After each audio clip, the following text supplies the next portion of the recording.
সুমন একবার অফিসের কাজের জন্য মুকুটমণিপুর গ্রামের দিকে যায়। তার অফিসের কাজ শেষ হয়ে গেলে সে ঠিক করে যে বন্ধুদের সঙ্গে বেরিয়ে গ্রামের চারপাশটা একটু ঘুরে দেখবে। সুমন যখন গ্রামের চারপাশ ঘুরে দেখছে তখন তার সঙ্গে সীমা নামের একটি সুন্দরী গ্রামের মেয়ের দেখা হয়। সীমা তখন কাঠের উনুনে বসে বসে গুড় জাল দিচ্ছে। সেই সময়ে প্রথম দেখাতেই সুমনের সীমাকে ভীষণ পরিমাণে পছন্দ হয়ে যায়। তাই সে আর দেরি না করে সীমাকে বিয়ের প্রস্তাব দিয়ে বসে। সুমন যেহেতু দেখতে শুনতে সুন্দর ছিল, তাই গ্রামের সীমার পরিবার কিছুদিনের মধ্যেই সুমনের সঙ্গে সীমার বিয়ে দিয়ে দেয়। বিয়ের পর সীমা, এইবার আমি তোমাকে আমার সাথে শহরে নিয়ে যাব আর তোমাকে আমার মায়ের সাথে দেখা করাবো। তুমি গ্রামের মেয়ে হলেও তোমাকে দেখতে এতটাই সুন্দর যে আমার মা তোমাকে দেখে একবারেই পছন্দ করে ফেলবে। কিন্তু আমি যদি শহরে গিয়ে তোমাদের সঙ্গে মানাতে না পারি তাহলে শাশুড়ি মা তোমার উপর ভীষণ রেগে যাবে, কারণ তুমি ওনাকে না জানিয়ে আমাকে বিয়ে করেছো। আরে বাবা, তোমার মতো গ্রামের মেয়ের পক্ষে আমাদের মতো শহরের লোকেদের মন জয় করা অনেক সোজা। আর আমার মায়ের মন এমনিতেই অনেক নরম, তাই তুমি সহজেই ওনার মন জয় করে ফেলবে, কোনো অসুবিধা নেই। এই বলে সুমন তার গ্রামের বউকে নিয়ে শহরে চলে যায়। সুমনের মা মিলি দেবী প্রথমে সুমনের এরকম গ্রামের মেয়েকে বিয়ে করার সিদ্ধান্ত মেনে নিতে পারে না, কিন্তু ধীরে ধীরে সে সীমাকে নিজের বৌমা হিসেবে মেনে নেয়। এমনই একদিন সীমা নিজের প্রথম রান্না করার নিয়ম পালন করার জন্য সকলের জন্য মিষ্টি গাজরের হালুয়া রান্না করে। বৌমা, আমরা কেউ তোমার গ্রামের লোকেদের মতো এত পরিমাণ চিনি খাই না। তোমরা গ্রামের মেয়েরা খাবারে এত মিষ্টি দাও কেন বলো তো? রান্নাঘরে রান্না করার জন্য সুগার ফ্রির কৌটো রাখা আছে, তাই আমি যখন রান্না করি তখন এই সুগার ফ্রি ব্যবহার করে রান্না করি। তবে তুমি তো এসব বুঝবে না, বাদ দাও। আমি আপনার ছেলের কাছে শুনেছি যে আপনার মিষ্টি রোগ আছে, মানে শহরের লোকেরা যেন কি একটা বলে, হ্যাঁ সুগার।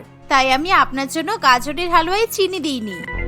গাজরের হালুয়াতে চিনি দাওনি মানে? তাহলে গাজরের হালুয়া তো মিষ্টি হলো কি করে? তুমি তো দেখছি ভীষণ মিথ্যা কথা বলো। চিনি না দিলে গাজরের হালুয়া কখনো এরকম মিষ্টি হতে পারে না। মা, আমি গ্রাম থেকে শ্বশুরবাড়ি আসার সময় আপনাদের সবার জন্য গ্রামে জাল দেওয়া আখের গুড় নিয়ে এসেছিলাম। সেই আখের গুড় দিয়েই আমি গাজরের হালুয়াটা রান্না করেছি।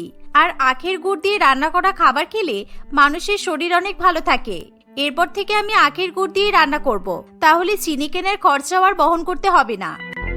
সীমার এরকম চালাকি কথাবার্তা তার শাশুড়ি মায়ের পছন্দ হয়, তাই সে মনের সুখে তার ছেলের সঙ্গে বসে গাজরের হালুয়া খেতে থাকে। আখের গুড় দিয়ে রান্না করা গাজরের হালুয়ার স্বাদ একেবারে অন্যরকম ধরনের ছিল। তাই মিলি দেবী নিজের বৌমার বুদ্ধি দিয়ে রান্না করা গাজরের হালুয়া ভীষণ পরিমাণে পছন্দ করে। তুমি শ্বশুরবাড়িতে প্রথম রান্না করেছো, তাই আমি তোমাকে উপহার হিসেবে 2000 টাকা দিলাম। তোমার যদি কোনো শহুরে জামা কাপড় কিনতে ইচ্ছা করে তাহলে তুমি এই টাকা দিয়ে কিনে নিতে পারো। শাশুড়ি মায়ের কাছ থেকে উপহার পেয়ে চালাক বৌমা ভীষণ পরিমাণে খুশি হয়। এভাবেই দেখতে দেখতে কিছুদিন কাটে। সীমা সবসময় টাকা বাঁচানোর জন্য রাত্রিবেলা করে সকলের জন্য ভাত এবং ডাল রান্না করে, কিন্তু তার শাশুড়ি মা এবং স্বামীর এরকম প্রত্যেকদিন গ্রামের মতো ডাল ভাত খেতে কিছুতেই ভালো লাগে না। তাই একদিন মিলি দেবী তার বৌমার কাছে রুটি খাওয়ার জন্য আবদার করে। রুটির কথা শুনেই সীমা ভীষণ পরিমাণে চাপে পড়ে যায়, কারণ সে গ্রামের মেয়ে হওয়া সত্ত্বেও গোল করে রুটি বেলতে পারে না। বিয়ের আগে মা কতবার বলেছিল যে ভালো করে গোল গোল রুটি বানানো শিখে নিতে, কিন্তু আমি তো মায়ের কোনো কথাই শুনিনি। এখন আমি কি করে নিজের শাশুড়ি মা স্বামীকে রুটি বানিয়ে খাওয়াবো? আমি কিছুই বুঝতে পারছি না তো। এ মা, আমার তো একটা রুটিও গোল হচ্ছে না। সীমা যতই গোল করে রুটি বেলুক না কেন, তার প্রত্যেকটা রুটি ভীষণ পরিমাণে টেরা বেঁকা হতে থাকে। রুটিগুলোকে দেখলে মনে হয় যেন কোনো দেশের ম্যাপ তৈরি করেছে সীমা। এই দেখে সীমা আরো ভীষণ পরিমাণে চিন্তায় পড়ে। আমার মনে হচ্ছে আমাকে এবার চালাকি বুদ্ধি খাটিয়ে গোল রুটি বানানোর চেষ্টা করতে হবে, না হলে আমার শাশুড়ি মা আমার উপর ভীষণ রেগে যাবে। হ্যাঁ, আমার মাথায় একটা আইডিয়া এসেছে। এই বলে সীমা তাড়াতাড়ি করে গোল রুটি বানানোর জন্য একটা গোল প্লেট নিয়ে চলে আসে। সে টেরা বেঁকা রুটি বেলে সেই গোল প্লেট রুটির উপর বসিয়ে দেয় এবং রুটিগুলো বেশ সুন্দর সুন্দর গোল হয়ে ওঠে। কিন্তু এরকম ভাবে গোল গোল রুটি বানাতে সীমার অনেকক্ষণ সময় লেগে যায়। এরকম প্লেট দিয়ে গোল গোল রুটি বানাতে বানাতে আমার তো মনে হয় সকাল হয়ে যাবে। শাশুড়ি মা আর স্বামী তখন থেকে রুটি খাবে বলে বসে আছে। আমি যে কি মুশকিলে পড়েছি। তবে এটা ছাড়া তো আমার কাছে আর কোনো উপায়ও নেই। এভাবে সীমা গোল গোল রুটি বানাচ্ছে, এমন সময় তাদের গ্যাস ওভেনের গ্যাস শেষ হয়ে যায়। আর ওদিকে তার শাশুড়ি মা এবং স্বামী খিদে পেয়েছে বলে সীমাকে তাড়া দিতে শুরু করে। সেই সময় সীমা নিজের মাথা থেকে আরেকটা বুদ্ধি বের করে ফেলে। উফ, রান্নার গ্যাসটাকে এখনই শেষ হতে হলো। কথাই বলে না, গদির উপর বিষ ফোড়া। এটা যদি গ্রামের রান্নাঘর হতো তাহলে এতক্ষণে আমি কাঠ দিয়ে উনুন জ্বালিয়ে তাড়াতাড়ি রান্না করে ফেলতাম। হ্যাঁ ঠিক, আমার মাথায় বুদ্ধি চলে এসেছে। এখন আমি গ্রামের মতোই কাঠের উনুন বানিয়ে তাড়াতাড়ি করে রুটিগুলো করে ফেলবো। এই বলে সীমা তার শাশুড়ি মা এবং স্বামীকে লুকিয়ে তাড়াতাড়ি করে ছাদে চলে যায়। ছাদ থেকে সে কাঠ নিয়ে এসে রান্নাঘরের মধ্যে একটা বড় কাঠের উনুন বানিয়ে ফেলে। সেই কাঠের উনুনে তাড়াতাড়ি করে রুটি এবং পনিরের তরকারি রান্না করে এবং তার শাশুড়ি মা ও স্বামীকে খেতে দেয়। মিলি দেবী এবং সুমন এরকম ধরনের রুটি আর পনির খেয়ে ভীষণ পরিমাণে খুশি হয়। তারা দুজনেই বুঝতে পারে না যে সেই রুটি এবং পনির রান্নার পেছনে তাদের চালাক বৌমার বুদ্ধি জড়িত আছে। পরের দিন সকালবেলা মিলি দেবী রান্নাঘরে এসে দেখে যে সীমা ছাই দিয়ে বাসনপত্র মাজামাজি করতে ব্যস্ত আছে। এ কি বৌমা, তুমি ছাই দিয়ে বাসন মাজছো কেন? রান্নাঘরে বাসন মাজার সাবান কি শেষ হয়ে গেছে নাকি? এরকম ছাই দিয়ে আবার কেউ বাসন মাজে? আরে বেকার বাসন মাজার সাবান কিনে টাকা নষ্ট করব কেন? আমাদের গ্রামের সব মহিলারা পুকুর পাড়ে বসে এরকম ছাই দিয়ে বাসন মাজতো, আর বাসন পুরো পরিষ্কার হয়ে যেত। তাই আমি ছাই দিয়েই বাসন মাজছি। এতে করে আমাদের বাসন মাজার সাবান কেনার টাকাটা বেঁচে যাবে। সে কথা ঠিক আছে, কিন্তু তুমি এই ছাই জোগাড় করলে কোথা থেকে? আমাদের শহরে তো সহজে ছাই পাওয়া যায় না। তুমি কি বাজার থেকে ছাই কিনে নিয়ে এসেছো নাকি? এমন সময় মিলি দেবীর চোখ পড়ে কাঠের উনুনের উপর। নিজের রান্নাঘরে এত বড় সেগুন কাঠের তৈরি উনুন দেখে শাশুড়ি মা ভীষণ পরিমাণে অবাক হয়। এ কি, এই রান্নাঘরে কাঠের উনুন কোথা থেকে এলো? আর বলবেন না মা, আমি যখন কালকে রাত্রিবেলা পনির আর রুটি রান্না করছিলাম তখন হঠাৎ করে গ্যাস শেষ হয়ে গিয়েছিল। তাই আমি আর কোনো উপায় না পেয়ে ছাদ থেকে কাঠ নিয়ে এসে এরকম কাঠের উনুন বানিয়েছিলাম। এই উনুনটা যদি আমি না বানাতাম তাহলে তো কালকে রাত্রিবেলা আপনাদের খাওয়াই হতো না। তোমার কি মাথা খারাপ হয়ে গেছে?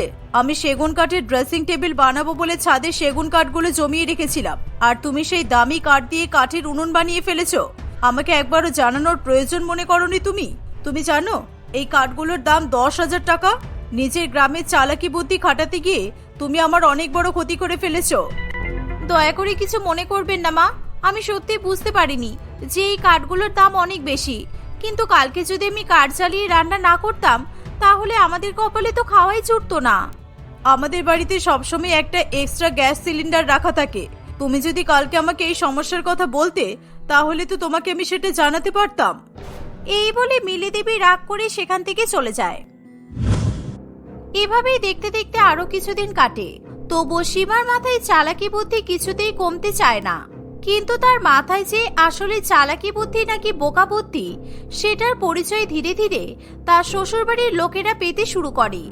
একদিন, ইস, এখনই আমার মোবাইলটা খারাপ হতে হলো। আমার আজকে একটা ইম্পর্টেন্ট মিটিং আছে, আর এখন যদি আমার মোবাইলটা অন না হয় তাহলে মিটিং অ্যাটেন্ড করবো কিভাবে? কেননা আমার সমস্ত ডকুমেন্টস তো আমার ফোনেই রয়েছে।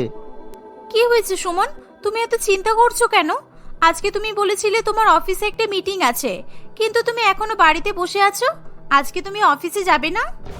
আরে দেখো না, আজকে সকালবেলা যখন কথা বলতে বলতে বাথরুমে ফ্রেশ হতে গিয়েছিলাম তখন হঠাৎ করে মোবাইলটা জলের মধ্যে পড়ে যায়, আর আমার মোবাইলটা পুরো বন্ধ হয়ে গেছে, আর মোবাইলটা কোনো রকমই অন হচ্ছে না। তাই আমি কি করে মোবাইলটা ঠিক করবো কিছুই বুঝতে পারছি না। আরে এই ব্যাপার, এতে এত চিন্তা করার কি আছে?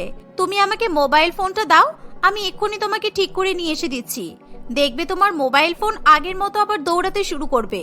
ততক্ষণে তুমি আমার ফোনটা ব্যবহার করো। এই নাও। এই বলে সীমা সুমনের হাত থেকে তার মোবাইল ফোনটা নিয়ে নেয়। সে তাড়াতাড়ি করে রান্নাঘরে যায় এবং গরম চাটুর উপর মোবাইল ফোন রেখে সেঁকতে শুরু করে। যেহেতু মোবাইল ফোনটা জলে পড়েছিল তাই সে নিজের চালাকি বুদ্ধি লাগিয়ে ফোনে জল শুকানোর জন্য গরম চাটুর উপর মোবাইল ফোনটা রেখে দেয়। এই দৃশ্য যখন সুমনের চোখে পড়ে তখন সে তার বউয়ের উপর ভীষণ পরিমাণে রেগে যায়। তুমি আমার এত দামি মোবাইল ফোন গরম চাটুর উপর দিয়ে শুকাতে শুরু করে দিয়েছো। তোমাকে আমি বারবার বারণ করেছি যে এত চালাকি বুদ্ধির পরিচয় আমাকে দিতে হবে না, তবুও তুমি কোনো কথা কেন শোনো না বলো তো? আরে আমাদের গ্রামে যখন কারোর বোতাম টেপা ফোন জলের মধ্যে পড়ে যেত, তখন আমরা এইভাবেই উনুনের উপর চাটু রেখে এই ফোনটা শুকিয়ে নিতাম, আর তারপরে আমাদের ফোন ঠিক হয়ে যেত। আর ওইগুলো তো কিপ্যাডওয়ালা ফোন, সেই জন্য হয়তো ঠিক হয়ে যেত, কিন্তু আমার ফোনটা তো টাচ ফোন, আর এই ফোনের দাম 50,000 টাকা। আর তুমি সেদিনকে 10,000 টাকা সেগুন কাঠ জলে দেওয়ার পর আমার 50,000 টাকার ফোন জলে দিয়ে দিলে।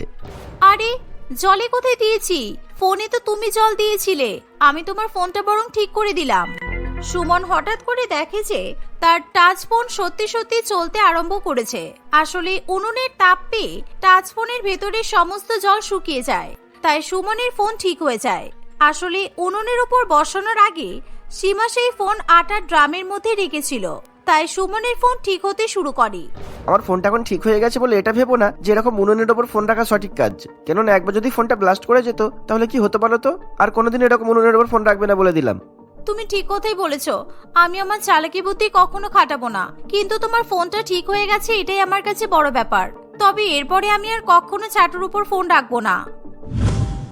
এভাবেই দেখতে দেখতে কিছুদিন কাটে, কিন্তু সীমা তবুও চালাকি না করে শান্ত হয়ে বসে থাকতে পারে না। একদিন বাড়িতে ভীষণ পরিমাণে মশার উপদ্রব দেখা দেওয়ায় মিলি দেবী তার বৌমাকে মর্টিন জ্বালাতে বলে, কিন্তু সীমা নিজের চালাকি বুদ্ধি লাগিয়ে মর্টিনের খরচা বাঁচানোর জন্য সারা বাড়িতে ডিমের খোলা জ্বালাতে শুরু করে দেয়। এমন সময় সুমন ভীষণ পরিমাণে কাঁচতে কাঁচতে বাড়িতে ঢুকে আসে। মা, এই বাড়িতে ডিমের খোলা কে জ্বালিয়েছে? তোমরা জানো না আমার ডিমের ট্রেতে অ্যালার্জি আছে? উফ, আমার ভীষণ পরিমাণে কষ্ট হচ্ছে, আর ভীষণ পরিমাণে শ্বাসকষ্ট হচ্ছে, আমার কাশি চলে আসছে। এভাবে অ্যালার্জির কারণে হঠাৎ করে সুমনের গলার আওয়াজ চলে যায়, সে একটা কথাও বলতে পারে না। এই দেখে মিলি দেবী সীমার উপর প্রচন্ড পরিমাণে রেগে যায়। তোমাকে আমি 1000 বার বারণ করেছিলাম নিজের চালাকি বুদ্ধি তুমি খাটিও না, কিন্তু তোমার জন্য আমার পরিবার আবার বিপদে পড়লো। দেখেছো, আমার ছেলের গলার আওয়াজ চলে গেছে, তুমি কেন ডিমের খোলা জ্বালিয়েছিলে? সত্যি মা, আমার ভুল হয়ে গেছে, আমি বুঝতে পারিনি, কিন্তু আমি এক্ষুনি আপনার ছেলের গলার আওয়াজ ফিরিয়ে আনবো। আমার গ্রামের লোকেরা এক ধরনের ওষুধ বানাতে পারে, আর সেই ওষুধ খেলেই ওর গলার আওয়াজ আবার ফিরে আসবে। এগুলো কোনোদিনও সম্ভব নয়, বুঝেছো? আমার ছেলেকে এক্ষুনি ডাক্তার দেখাতে হবে।